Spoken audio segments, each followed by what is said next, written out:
Hey there, freaks. I think I'm just going to start doing this normally because it fucks up the flow when we're live. This episode of Rabbit Hole Recap was brought to you by the Cash App. You freaks already know all about them. If you don't have them downloaded yet, what the fuck are you waiting for? And when you do download them, make sure you use the code STACKINGSATS. That's going to get you $10. And then $10 is going to go to our friends at Owls Lacrosse. Owls Lacrosse. Ooh! Ooh! And what's going to happen when you download it? You're going to get a bunch of stuff. You're going to get Cash App Investing, which lets you stack slivers of stonks. If your favorite stonk is just a little bit too expensive and you don't want to buy a whole piece of it, Cash App Investing is letting you buy, as little as $1. And because your Cash App is connected directly to your bank account, you don't have to wait. There's no 4 to 5 day waiting periods. You're going to be able to invest right away. All right, you're not going to have to wait. Cash App Investing is member SIPC. It's a subsidiary of Square and is member SIPC. And on top of that, you're still going to be able to stack sats, sell sats, send sats, receive sats, and you get their Boost program. I've been using their Boost program pretty much every day. If you guys aren't checking that out and you have the Cash App, make sure you're checking the Boost because they change it pretty aggressively.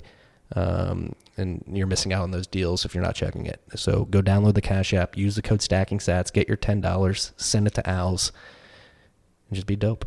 All right. This episode is also brought to you by Unchained Capital. Our great friends at Unchained are doing incredible things in the Bitcoin financial services realm, mainly with multi-sig and lending. All right. So they got their Vaults program, which lets you enter in a multi-sig quorum with Unchained, where they can act as a signer in the quorum if you ever need to move funds from your Unchained vault. Unchained is there for you. If you want to move them yourself, you can have 2 of 3 or M of N and move it yourself as well. On top of that, they have their lending side. So if you don't want to sell your Bitcoin, friends don't let their friends sell Bitcoin. You can use your Bitcoin as collateral for a US dollar loan, so you can get liquid and not have to sell your Bitcoin. On top of that, they're doing incredible stuff when it pertains to open sourcing their products and working on open source projects in Bitcoin.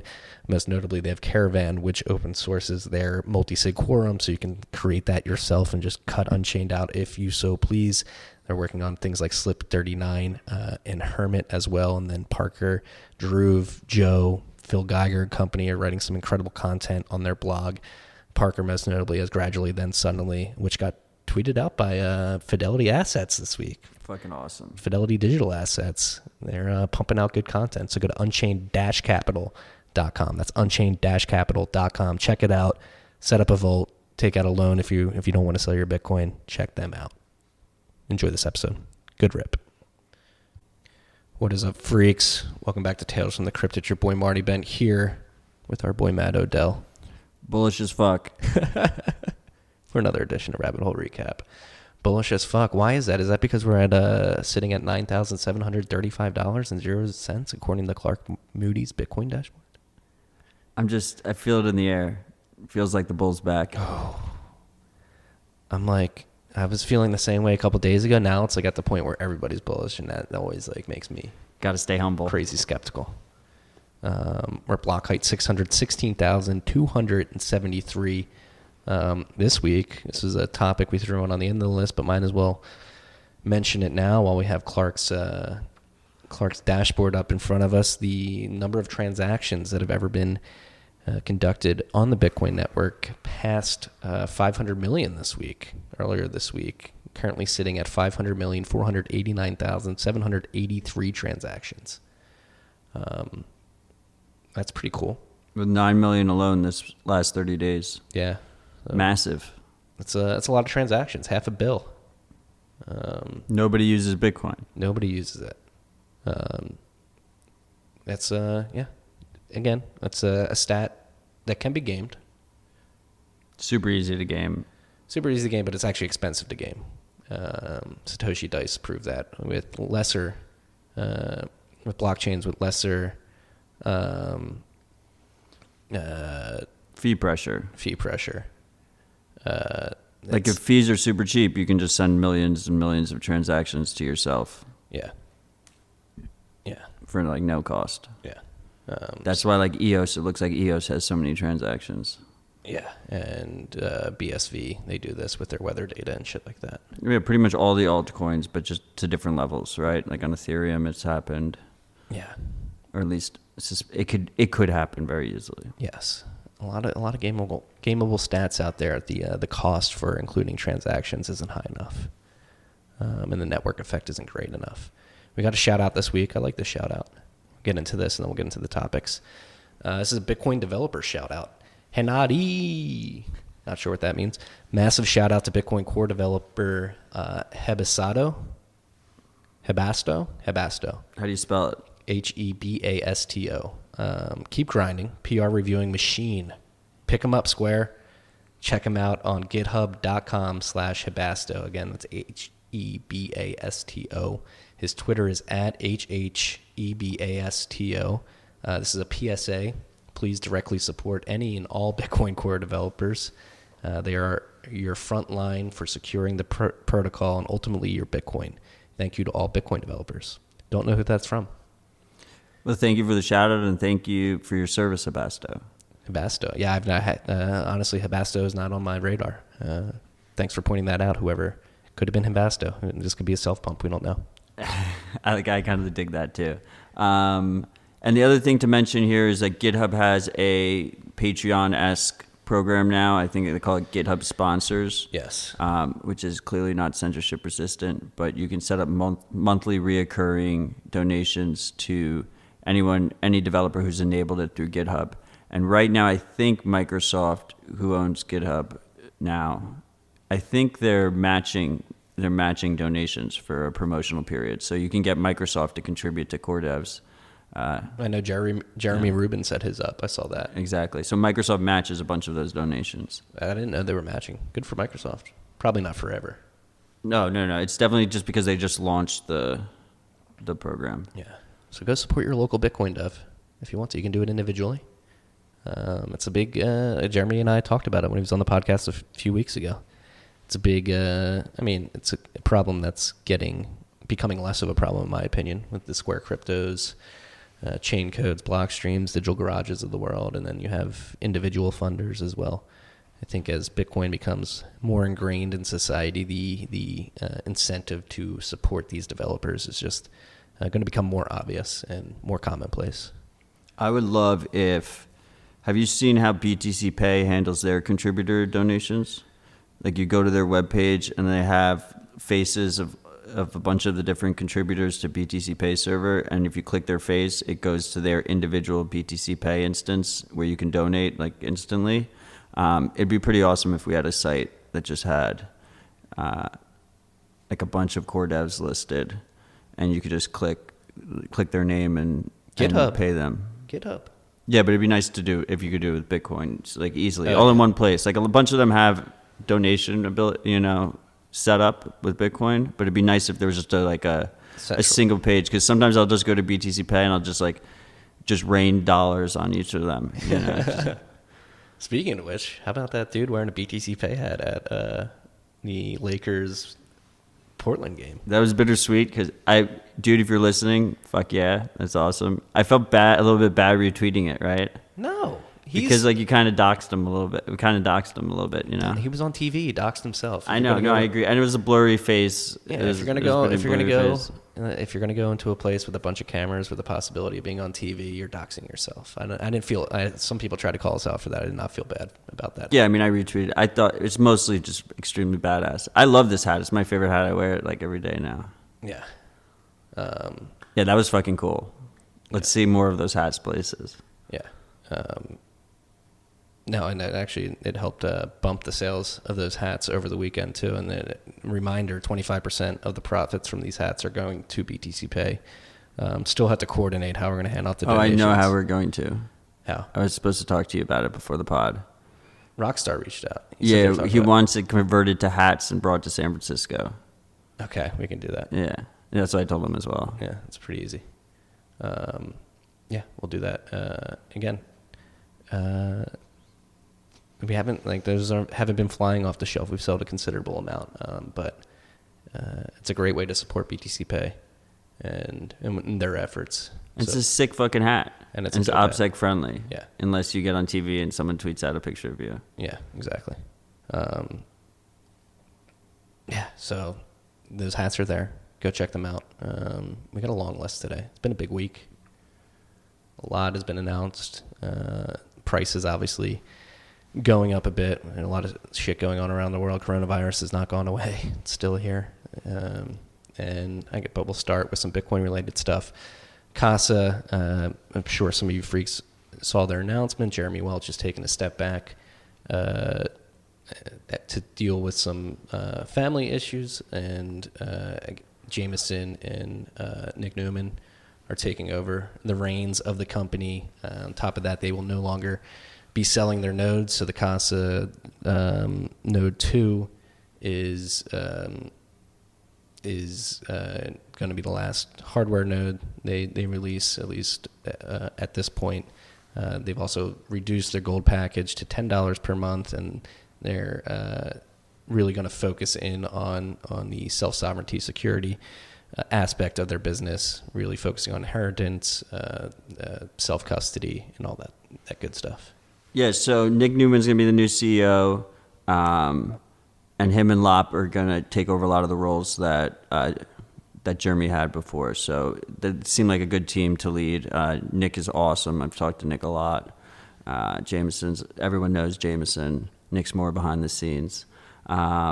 As for the node, they're shipping out the node 2s to anyone who's already ordered it, but they're stopping new sales, and they're going to open source the code so anyone can run their own.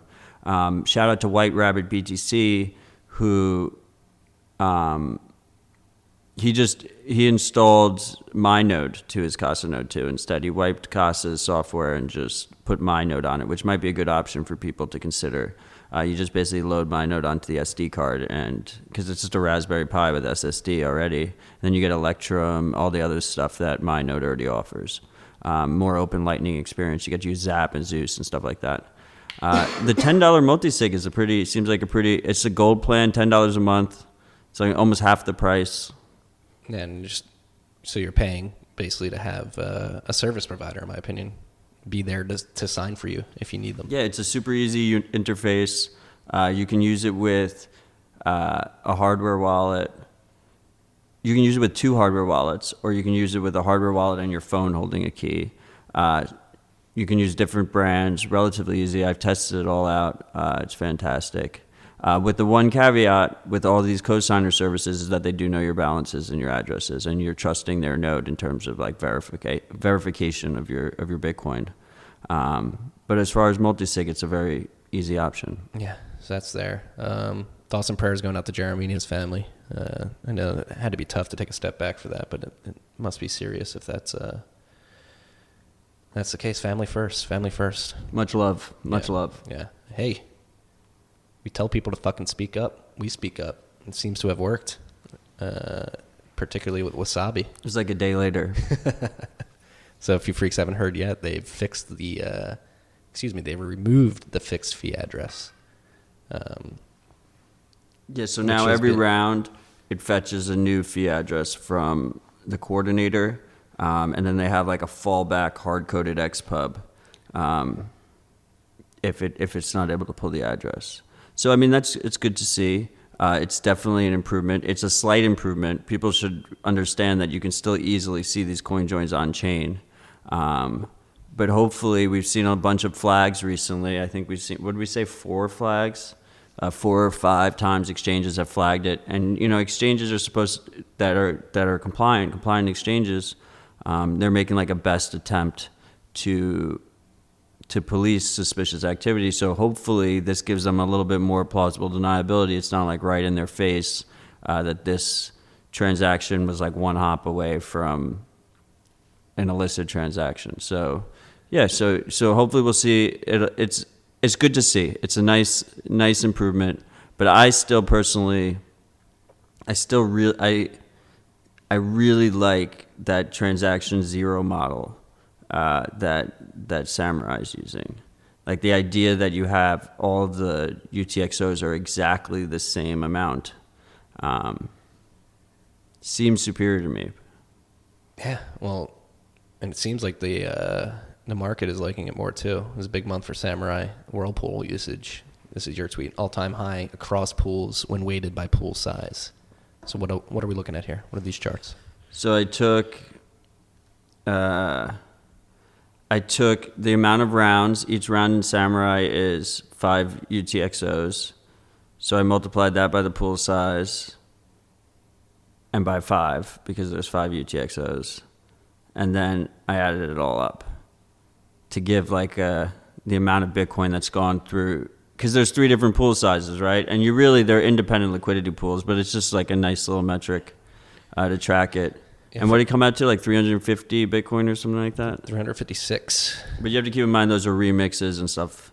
And you also have to keep in mind that this is still way less than Wasabi volumes. Yes. And this is big jump. I mean, there was the previous high was 303.55 Bitcoin in October of 2019, and it fell over the course of the end of the last year to 172.9 Bitcoin. These are monthly numbers.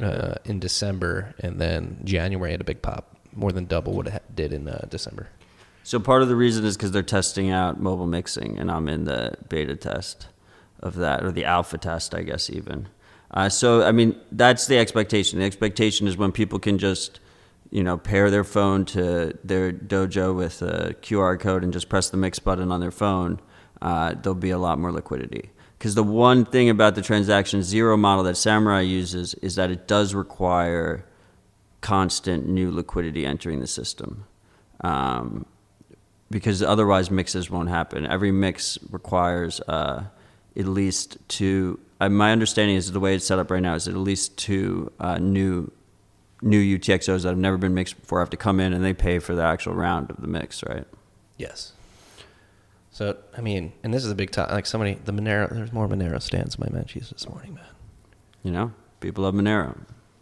It's so annoying, though. So, that's, I mean, and it is, we've talked about this a lot, an easy, not attack vector, but an easy thing to point at and say, hey, Bitcoin's insufficient in this area, mainly being privacy. It's like its biggest insufficiency, to be fair. Yeah, but, and again, I've said this many times in the bent, there may be an order of operations to this thing, and I think securing the assurances around the hard cap of the supply trumps privacy at the protocol level, because as we're seeing, you can number one, get privacy with coin joins if you use them correctly. We have no idea who sent us that shout out. But we could potentially dox them if we wanted to try. If we wanted to try. Yeah, that's true. All right, so that's not a good point. But hopefully Lightning will help with this. And then I think there are protocol improvements on the horizon that will help enable more unique or creative coin join schemes. And I think privacy, as we move more to a closed loop system, will get better over time. I think it has gotten better over time. Do you think it has gotten better or worse? It's gotten significantly better. Just the fact that we have Wasabi and Samurai right now working on these CoinJoin tools is a huge improvement. I mean, when did Wasabi launch? What did we say, 2 years ago? Was it like September? Was it even 2 years ago? I thought it was like last summer. It was like a year and a half. It was like September of not last year, but the year before, right? Yeah. And now Samurai's in like full swing. They're about to get the mobile mixing. I think Lightning, we talk about it a lot. I think it helps. Lightning helps a lot more when it comes to like sender. When you're the sender, helps you with a lot of privacy. I could see a lot of privacy improvements there. Receiving, maybe a little bit less so. But I think we're going up. But it's definitely Bitcoin's biggest. If 99.9% of people are not going to be able, especially if they ever use a KYC service, are not going to be able to use Bitcoin privately right now. Like, it's just, there's too many pitfalls. Yeah, but with that being said, our friend HODLWave, who's bursting onto the scene with a bunch of dope shit, he's lined up for our next topic, but he actually just tweeted something out like 2 hours ago that's relevant to this topic. Even if the ownership identity, this is his tweet, at HODLWave, even if the ownership identity of every UTXO was public information, that doesn't prohibit perfect privacy from being recaptured at some point in the future. However, in my opinion, there's a stronger argument that we can only lose security and digital scarcity assurances one time. Once they're gone, you're not going to get them back. General reasoning for this: Bitcoin scarcity is enforced at the protocol level, nodes validating monetary policy and transaction rules. Bitcoin has no concept of human identity, just transaction outputs that can be unlocked cryptographically. Notions of privacy largely center around how we interact with the protocol.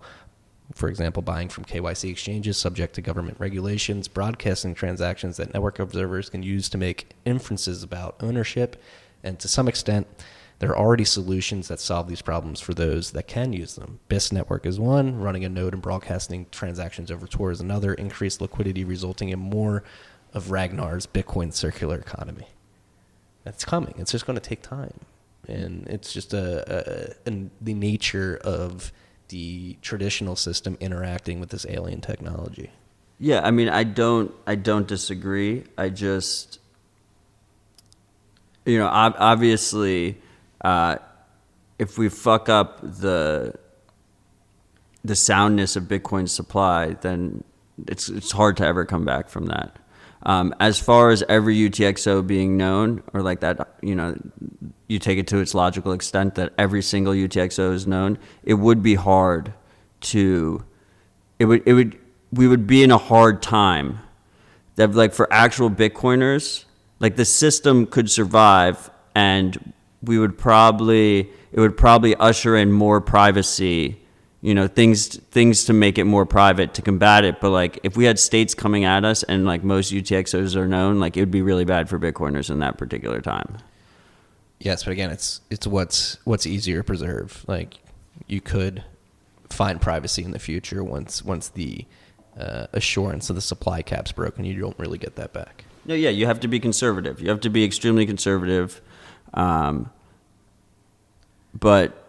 it's got to be more of a priority, like, I think it is. I think there's a lot of Bitcoiners they don't think they have anything to hide. They don't have any desire for it. And I wish that they realize that even if they, for whatever reason, even if I disagree with that, they think they don't need privacy, it's better for the whole system if these tools get built out sooner rather than later. Because we as Bitcoiners, we need to be ready before you need them. Yeah. And it is a decent attack vector for individual states going against individual Bitcoiners, not necessarily as a network attack vector. Agreed. But I'm confident that the tools are being built and they will be brought to market. And again, Rome wasn't built in a day. Like, yes, I'm cautiously bullish. Yeah, as am I. But sticking on HODL, this dude's a beast. He's been working on a Python wallet that aims to improve the experience of using Bitcoin Core for PSBT enabled multi-signature cold storage. So basically, it's very hard to interact with a Bitcoin Core wallet at this point. Cold Card is probably the only one that has PSBT enabled out of the box. Trezor added it, didn't they? I think they might have. They might have, but HODL's making it seem like Cold Card is the only hardware wallet to integrate it natively at this point. Basically, the tool will allow you to create PSBTs with Bitcoin Core more easily, because right now you have to interact with the JSON RPC call, which is, I couldn't do that. Basically, the way I look at it is it falls in a similar role as Justin Moon's Junction aims to fill, which is the idea that you run Bitcoin Core, you run Proof Wallet, so you run Bitcoin Core plus one app, and then you can use it with multi-sig wallets, right? Whether you have a key on your computer, if you use a stateless hardware wallet, you can use a quorum of a bunch of different brands of hardware wallets, and you're able to make a sovereign multi-sig solution where you use your own node and you don't trust any third parties relatively easily. And I'm really bullish on this concept as a whole. Like, I think that's where we need to go. I think Electrum's too complicated for most people. And yeah, but anyway, he has this. It's released in testnet only right now. Don't go using it on mainnet. Yeah, but go test it out. Submit some pull requests. He's looking for help. Yeah, we'll link to the GitHub. It's a laudable goal. Yeah, and now again, like, interacting with Bitcoin Core using JSON RPC is not for the technically inept, which I fall into that category. Yeah, no doubt. I mean, PSBTs haven't been added. They're relatively recent to core anyway. So. Yeah. And they help with privacy, right?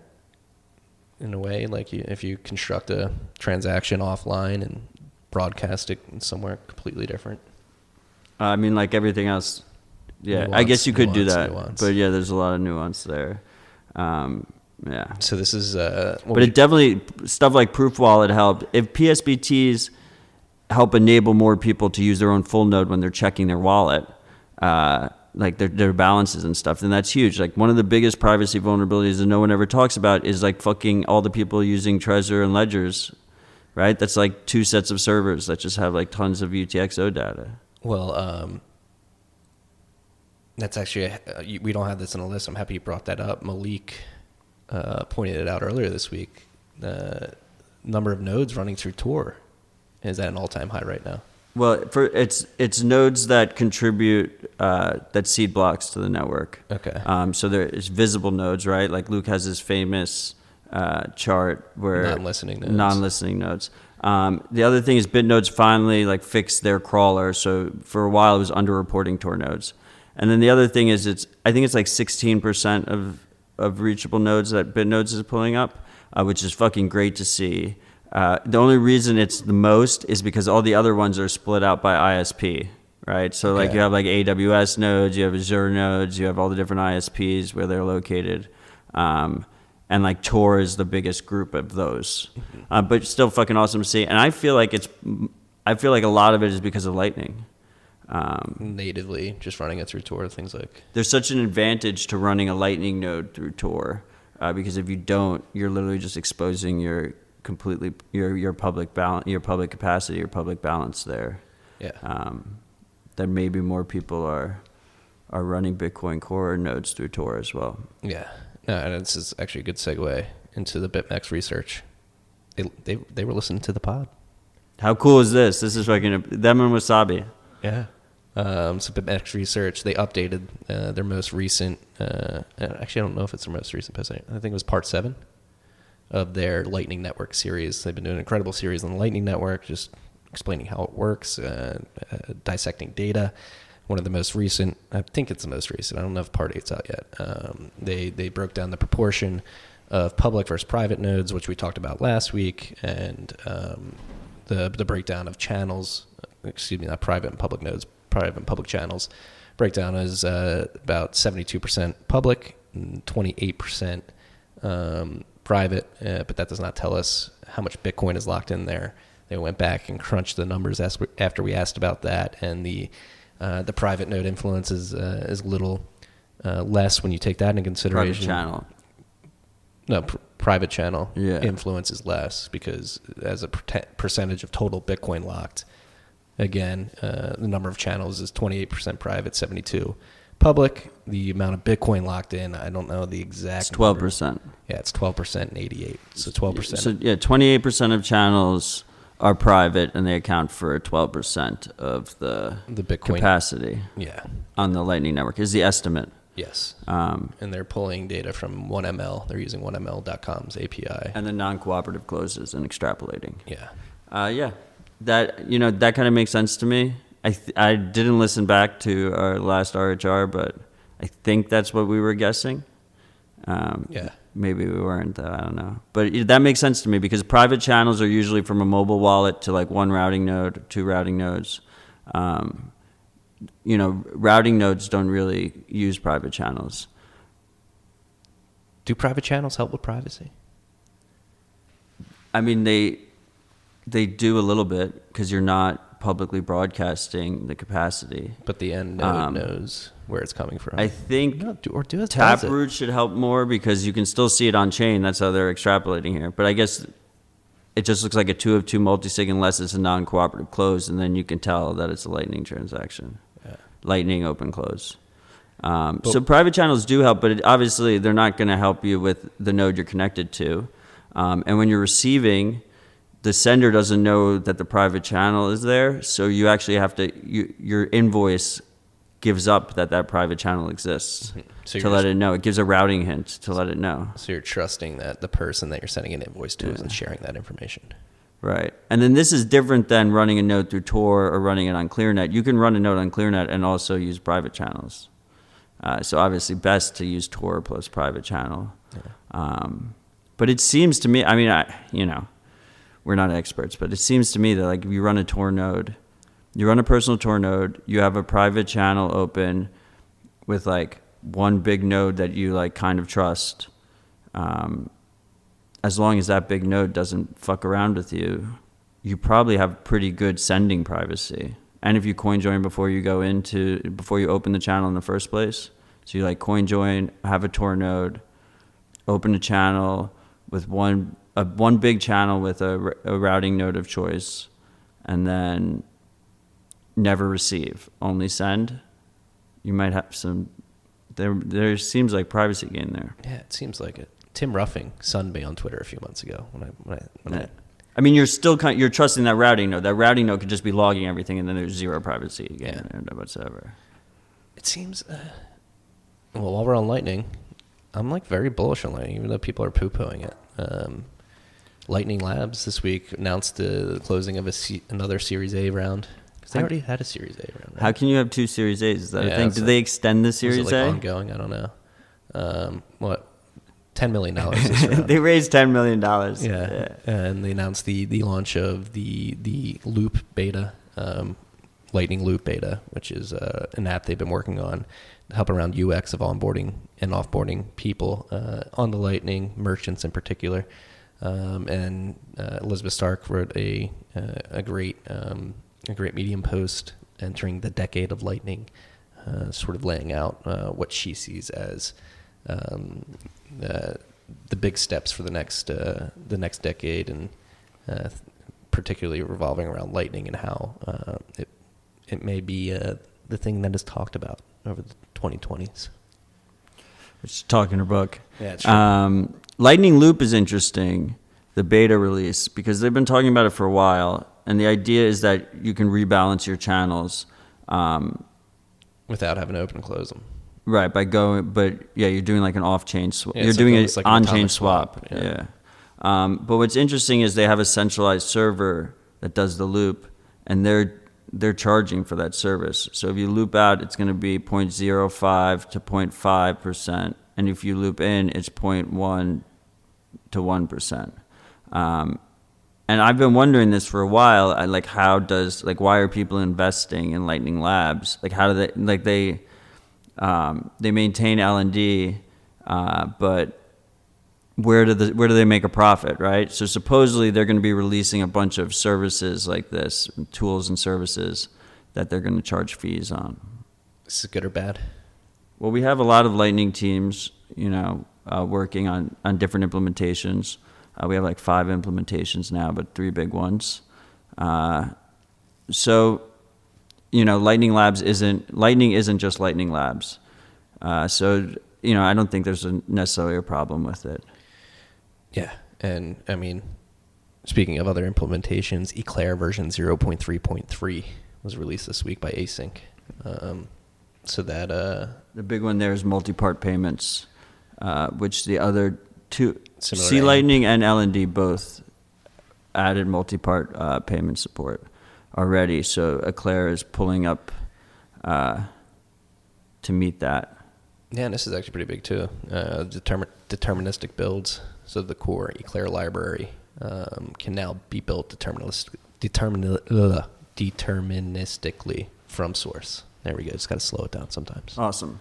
And the other thing about Lightning Labs is it's good you want these companies to have sustainable business models. You want them to be able to last a while and fund a lot of development, and it's just better for the system as a whole. This seems like a relatively reasonable way to make a profit while developing Lightning. Yeah, and I think Elizabeth's a great face for Bitcoin and Lightning. She went on Yahoo Finance this week and fed some chickens. She fed Polo feed. The Pollo feed. Pollo. One of my favorite applications of Lightning. It is crazy. You just point your phone at an invoice. You pay, I believe, like 7 cents, and you feed some chickens that you have no idea where they are. Those lucky chickens. Those chickens are going to get fat. Whoever's on who's ever going to be enjoying those chickens at their end of life cycle, very lucky. They're well fed. We'll just stay on the upgrades here. BTC Pay server upgraded to version 1.0.4.1. Excuse me, 1. What the fuck is with that naming 156. system? I don't know. SAT's the standard. Big update. Yeah, You can finally price your invoice in SATs. it's huge. It's actually, I mean, Massive. Well, let's talk about Unibuys for a little bit. And that's one of the biggest problems I see moving forward. I think the exchanges should move to SATs too, because people are going to be looking at people still don't conceptualize that you can buy a fraction of Bitcoin. Yeah, so I mean the key here is they were displaying balances in SATs already. But like for instance on TFTC, we can't price any of our things. Like the dime bag is 10 cents and then it shows it in SATs, but we price it in USD cents. Mm-hmm. Now we can say like the dime bag is 10,000 sats or whatever. You couldn't do that before. You couldn't price It's like 1,000 it in sats. sat. Yeah. But whatever, the point is like we should be able to price in sats. So I'm really excited for that. Yeah, shout out to the BTC Pay server team, doing huge things. They came out with the Vault stuff last week. Always upgrading. All right, 10,000 sats is $1. Yeah. Blockstream Green, they came out with version 3.3.3. I like that version number. Yeah, it's a lucky one. Ledger support on the iPhone with the Ledger Nano X because it has Bluetooth in it, so you can do 2 of 2 multi-sig with Green Wallet. And a Ledger. Yeah. And Ledger has their own app that you can use So you with can the Ledger cut- Nano so you X cut on Blockstream iPhone. out? No, Blockstream is one of the keys, and your Ledger's the other one. And they already had support on Android with a USB cable. But wouldn't the Blockstream key be the one on your phone It doesn't appear that way. No? Interesting. That's what I thought the setup was going to be, but they seem pretty. Their model, their 2 of 2 multi-sig model on the phone is 2-factor authentication. So you set either one of those time-based apps or email or text, and then when you do that 2-factor, that's why they sign with their key. I love Green Wallet, but I don't have the 2-factor enabled. Yeah. Yeah, I gotta hand up here. I gotta experiment with Green Wallet more. I have it downloaded. I have one wallet, but I have not been playing around with it. It's nice because it's on iPhone and Android, and it has Tor support. So even though you're sending your shit to their servers, and they can they can link the UTXOs to each other, but at least you're not sending them your IP address. It just gets the job done. It's solid. Yeah. You were on the warpath yesterday, Lolly. Oof. Requiring that you link a bank account to withdraw Bitcoin rewards there. Explanation via email was that they need to, KYC compliance basically, and linking your bank account is a way. Yeah, so this is a Bitcoin withdrawal, Mm-hmm. and for some users, it triggers this extra step where they require you to link your bank account to basically comply. Their reasoning is it complies with their KYC requirements while not giving them any identity information, that they don't need to take any extra identity. So they're basically like trying to inherit the KYC of the bank account. My problem here is, And it's the bank saying, "Hey, we're gonna confirm that these guys are KYC'd." Like none of the info goes to Lolly though, right? I'm not sure. I think they say that doesn't. Yeah, but my issue here is like at the time of withdrawal, like when you're holding the funds hostage, it's like ridiculous. It just seems it's so user hostile. Like we've seen Binance do it. We've seen so many different custodians do it, and it's just fucked up. I know they have to comply. I hate KYC, and I know like compliant companies have to do KYC.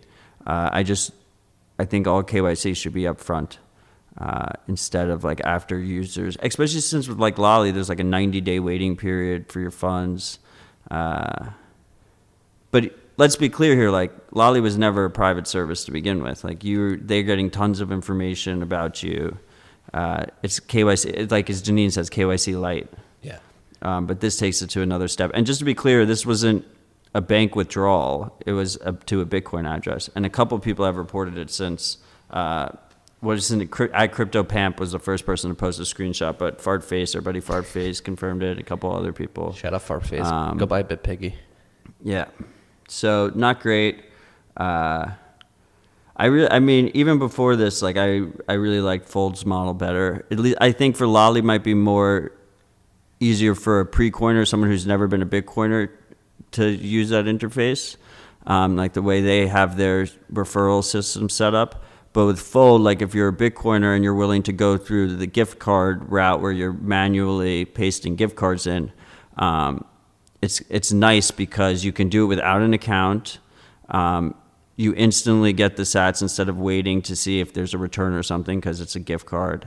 And it does give you some additional privacy from your credit card. My credit card company just sees fold on my statement now, and the merchant just sees that you're using a gift card. So it does, from everyone but Fold, it improves your privacy a little bit. And it has Amazon, which is fucking great. I used it for Uber this week. Been Ubering to stay off the subways. Fold. Yeah. Stay off the subways. And but the one thing to keep in mind here is that, you know, Fold will probably have to add KYC at some point. I really hope they don't shotgun KYC. I mean, I really hope they never add KYC. But if they do, I hope it's not shotgunned on people. All custodians have this risk. If you have your money with custodians, if you put your credit card in, aren't you KYC'd basically? Yeah, it's like KYC. Yeah, that's true. Yeah, so that's like just like the lightest KYC. And yeah, none of these services should be private. But anyway, the thing you have to remember here is, like, no matter what, whoever the custodian is, if it's an exchange, if it's a sats back service, if it's a lightning powered game, at any point they can withhold your funds, lose your funds, or take your funds. So you got to always keep that to a minimum. Not your keys, not your coins. If you like the service and you have to use it, you know, their model relies on a custodian, then just keep that balance as low as possible, like constantly withdraw. So if it ever happens, you can just, you know, eat the loss. Like if it's $20, $30, exactly. Whatever. You should all have a number in your mind, whether it be the amount of sats or the amount of US dollar, to begin sweeping funds off these apps, and make it a process, and what's the word I'm looking for? Make it a habit. And hopefully Lightning will help on that front, because you won't have to like wait for certain thresholds to make the fees worth it. Yeah. We talked about Strike last week. I was trying to think, because that dropped like literally while we were hitting record. This looks cool. Still trying to grasp my head. I just saw the video and a little bit of Rodolfo's explanations of it under the tweet. Cold Card teasing a new HSM model. Seems like they're developing an app that'll let you create permissions for how to interact with your cold card. Okay, so this is dope. It's like, I kind of talked about it on the Matt Corallo and Val pod. He basically made it so like anyone could be like a BitGo. So you have a cold card and it can co-sign transactions in a set rule set. So you have one cold card that's got the HSM firmware on it, and you keep it always plugged in, and it's connected to the internet. And if it gets any requests to co-sign, it checks its rules and then can choose whether or not it signs. It seems pretty cool. And you can be your own BitCo. Yeah, exactly. And you could like offer that to friends and family too if you wanted to. Like if you had your HSM set up, you could. It's all coming together, freaks. Again, this shit takes time to build, and it seems like dope shit's being built. Rodolfo's the boss. Yeah. Just keeps pumping it out. Listen. Thanks, Dad. Are we worried that there's more money locked in DeFi than there is in Lightning? Nope. It's amazing. The Ethereum people are just obsessed with locking up money. It's fascinating. It's the pumpamentals. Yeah. And again, number one, apples to orange comparison, because again, you're locking funds in Lightning mainly for utility and hopefully a little yield. In these DeFi, it's all yield, and the fact that you can get more utility by locking up less is actually a better sign, in my opinion. Yeah, I mean, at the end of the day, people, when they make payments, they should go through, right? Yeah. That's like I wrote about it in the Bent this week when we talked about the BitMax Research piece. Like, I've said it on this podcast, like, I've had incredible experiences with Lightning up to this point. Like, set it and forget it, and it's just fucking worked. Yeah, I mean, receiving is harder than sending, but sending on low amounts, like, you should be able to do it pretty easily. We've had no problems receiving. Yeah, I mean, you just need to have inbound liquidity. Yeah. But like stuff like Phoenix and Breeze help with that. Should we talk about... and Lightning Loop will help about that. Yeah. Should help. Similar services. Should we talk about your impersonator? I don't know, just people are impersonating me all over on all the platforms. Just be aware. Be aware. Verify. Double check the usernames. Yeah. I will never ask you for an address or your mnemonic seed or something.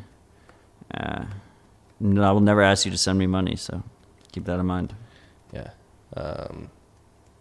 Staying on the hardware side of it, Shift Crypto released results of their new tamper-evident You see this? This is package fucking alpha cool. test.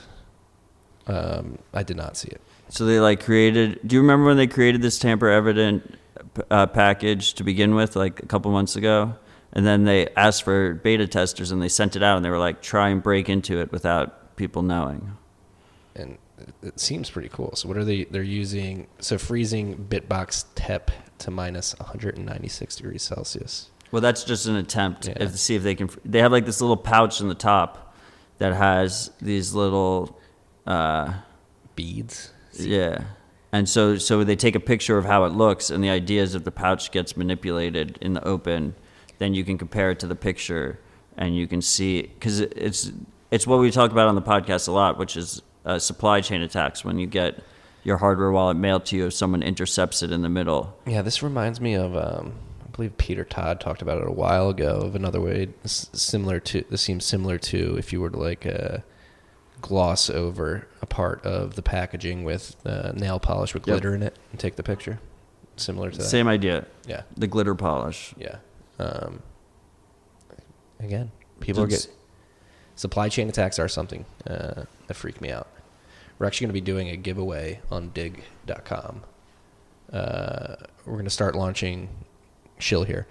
We're going to start launching the ability for people to publish content on Dig, and we're going to have like a namespace where people can come and find good content about Bitcoin and curation of stuff that's going on in the Bitcoin world. And we're thinking about doing giveaways too, like Cold Card, Nodl, a bunch of other stuff. But thinking about how to architect the giveaway is funny. Like, I don't think Dig's going to be buying this and then mailing it. We're going to set it up with individual providers where the winner of the giveaway will provide the information, then we'll just pay for it and have it sent from the producer itself. Yeah, just cut out Dig from it altogether. Otherwise, they have to trust Dig. Exactly. But that's something like the supply chain. Supply chain is something I've been thinking about all week, actually. Yeah, I mean, I think about it all the time. That's why multisig is going to be so nice. But also, stuff like this is a big part of it. And I just think just the ability to like walk into a Best Buy and buy something with cash will be a big improvement. Yeah. Because most of the time with these supply chain attacks, what you see is it's a targeted attack on like a couple individuals. It's not like they compromise every single server in Best Buy. They compromise the one server going to the place they want to go to. Yeah. That's why I'm a big fan of like Junction and the BitBoy, not Junction, BitBoy, using Junction And Proof Wallet. I love that shit. I think this year is going to be a big year for multisig with your own node. So I'm cautiously optimistic about that as well. Yeah, it's again, I think it's getting slowly but surely. A lot of people like to poo-poo all this shit. Again, it takes time. I'm gonna repeat that until my dying breath. All this shit takes time, and it is getting built. Speaking of time, the Young Uns, the use is what I wrote about today. Zoomers are fighting back against Instagram tracking. So there was an article in CNET dropped a couple days ago, which basically described the way in which the youth of the world are getting around Instagram's tracking. And it's pretty creative, pretty fucking creative. What they're doing is basically using loopholes within Instagram's system to allow access to a single account by many users to throw off their tracking. So you'll have users scattered throughout the country, throughout the world even, signing into the same account and just fucking with the metadata algorithms. But Instagram could block this if they wanted to. Probably could, but again, that's like the point I tried to make in the bent this morning. Like, what you should glean from this is that you have the younger generations innately creeped out by this tracking stuff, and there's no history or sort of blueprint for these kids to figure out how to do this. They creatively figure it out themselves just to get away from it. And like, definitely good to see. So that's something like you have to think about. What fucking world do we want to live in? Like, the youth of the world is creeped out by the world that they're growing up in, to the point where they're finding creative ways to work around this shit. Like, is that really the atmosphere we want to create for our kids? I mean, the next generation is going to have facial recognition in all their classes too, so fight back, speak up, fight back. I mean, it's really good to see. It's really good to see. Right? That's what the Monero comment was. It was like the Zoomers love Monero, right? No, I don't think so. I like Paul. Was that? It was tweeting Paul's, right? I muted that guy. He's the guy. He does mine Monero. Yeah, I muted him. Get out of my mentions for that stupid shit. Citadel Workshop. Finally got a spot. Yeah, we do. I think we only have 10 tickets left. Let me see. So get on it if you haven't. 10 tickets left. And you can buy extra cold cards if you want to. And then you don't have to, I guess you have to like kind of trust us a little bit, but we don't open the seal or anything. But at least you don't give your address to a cold card so you can pick it up at the Citadel Workshop. So we're going to be doing cold card. We're going to be using your cold card with your own full node, using Wasabi. Because I still think, even though I like Samurai better for coin joins, I think Wasabi is a much easier way to interact with your hardware wallet than using Electrum and Electrum server. So you'll need a cold card, you'll need an SD card, you'll need a USB cable and a computer, and either a wall plug or a battery pack. I tend to like the wall plug better. Yeah, it's more reliable. Big wall plug fan. And I forgot that at my first Citadel Workshop. Yeah, so if you buy a cold card, we also are providing an SD card with that. All right, sweet. So there's 10 spots left. That's going to be March 26th before Bitcoin 2020 in San Francisco. The Flatiron School is hosting us, so shout out to them. It's fucking awesome. And it's going to be 11 to 2 p.m. And then BTC Pay is also doing something. I think that might be invite only. Yeah, that's private. Yeah. So a custom, and this was cool this week. We mentioned it last week. You got on the horn talking to the Late Night Game guys. We have a special weapon skin. TFTC does a custom weapon skin. Sexy as fuck. So we got a link here. If you guys want to pre-order Late Night, you're gonna get 20% off and this special skin. Yeah, so as we said earlier, wow, it was just a really productive week from episode to episode. So that's fucking dope. So Light Night, we talked about this before. It's from the Satoshi Games guys. It's a battle royale style game. It's currently in development, so they're using these pre-orders to fund the development. And the idea is that it's a battle royale Fortnite style game that uses sats as the in-game currency. So you can use it for skins and stuff like that, or you can actually, when you kill someone, you earn sats from them. So I think that's really cool because I like gaming and I like sats. And now we have a weapon skin, so the Zoomers love that shit. I haven't gamed in quite a while. This might be the first time I get back into it. I can't remember the last time I picked up the sticks. Honestly, I don't know. What are you picking up the sticks a lot these days? No, I actually haven't been playing that much recently. Yeah.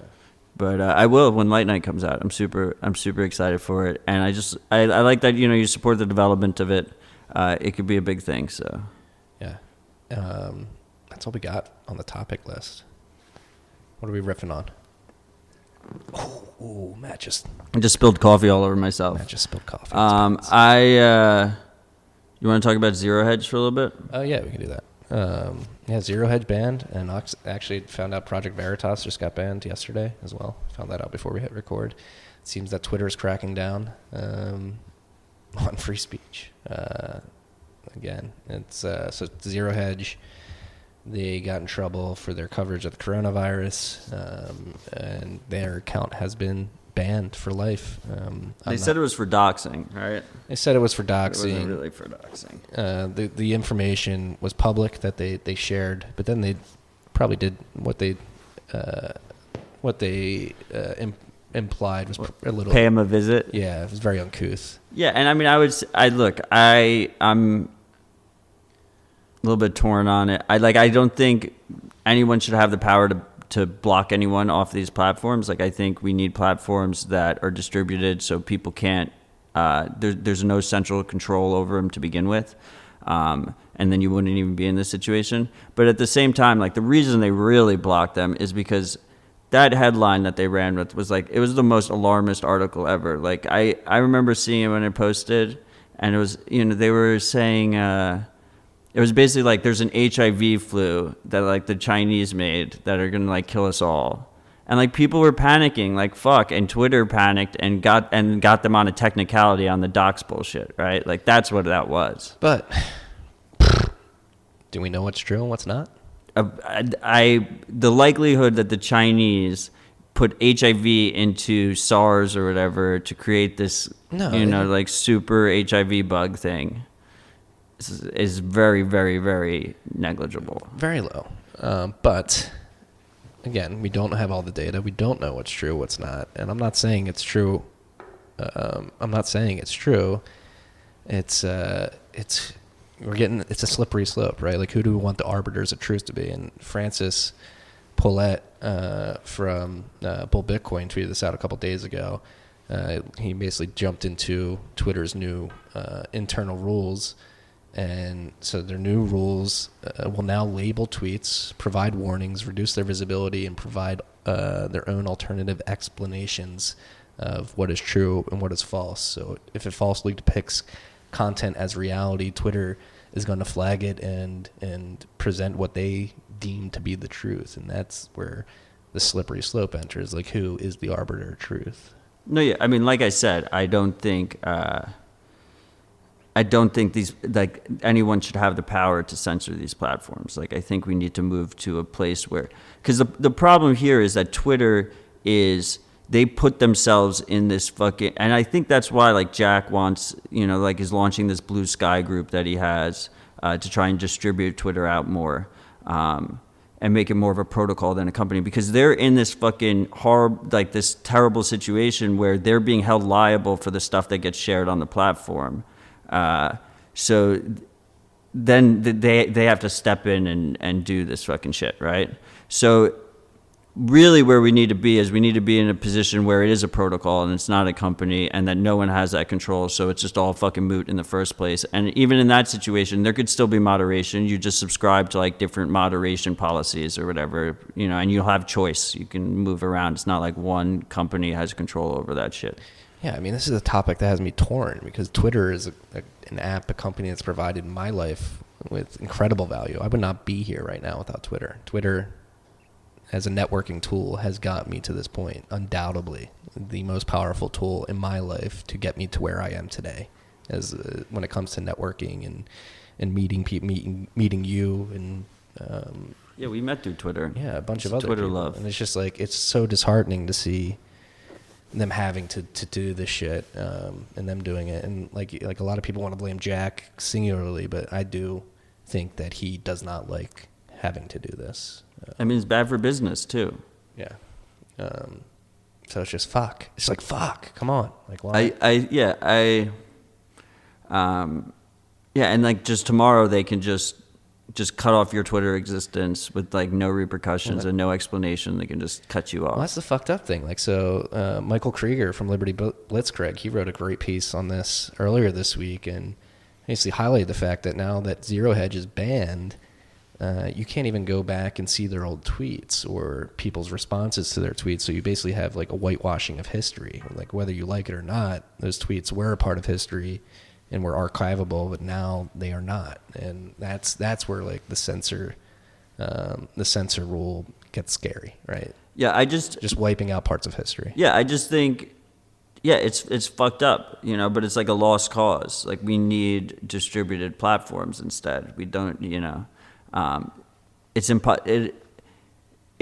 like it's the logical extreme of what all these centralized platforms are going to always become. Yeah, you're never going to be able to avoid it. Yeah, unless it's distributed. Yeah, no, and again, it seems like Jack wants that to happen. We'll see. I'll believe it when we see it. Same. Cautiously optimistic. The words of the day. Yeah, that's all I got. That's all I got. I'm trying to think what else we could riff on. Privacy. Yeah, so there's a new school in another school district in upstate New York that's adding facial recognition. Just fucked up. Think about what you're subjecting your children to, freaks. You're gonna send them to go be surveilled all day. Is that what you want? Is that the world you want? You want the world to be a place where your kid grows up creeped out and worried about being tracked. Always being watched. Always being watched. Big Brother's watching you. He's watching us. And hopefully, again, speak up as you're seeing. Speaking up works, I think. Oh, you want to talk about Tesla? I mean, to the moon. Tesla, it's under 700 again, right? Hit 935 at one point. Higher, I think, right? I'm not even sure. Yeah, that was crazy.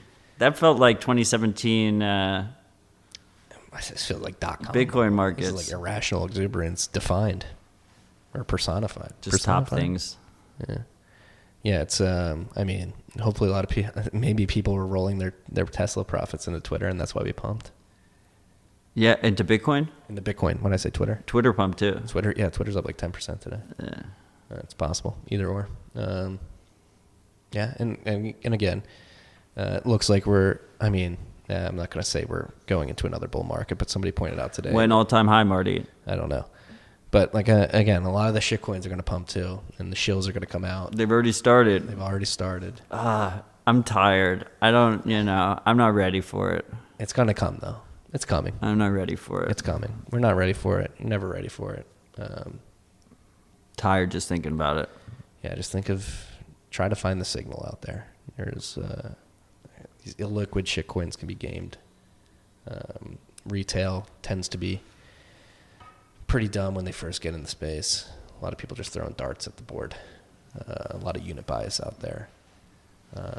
Hey, who knows? Maybe it's fundamentals and we're just jaded old geriatric folks. It's definitely not fundamentals. Yeah, but I mean, look, the majority of people are going to get their ass kicked if they try and trade altcoins. So, yeah. But you're welcome to try if you want to. Yes. Everyone needs to touch the stove every once in a while. Get your dick pushed in. It's happened to us. Yeah, that's all we got. We're an hour in. Stay humble, stack sats. Peace and love.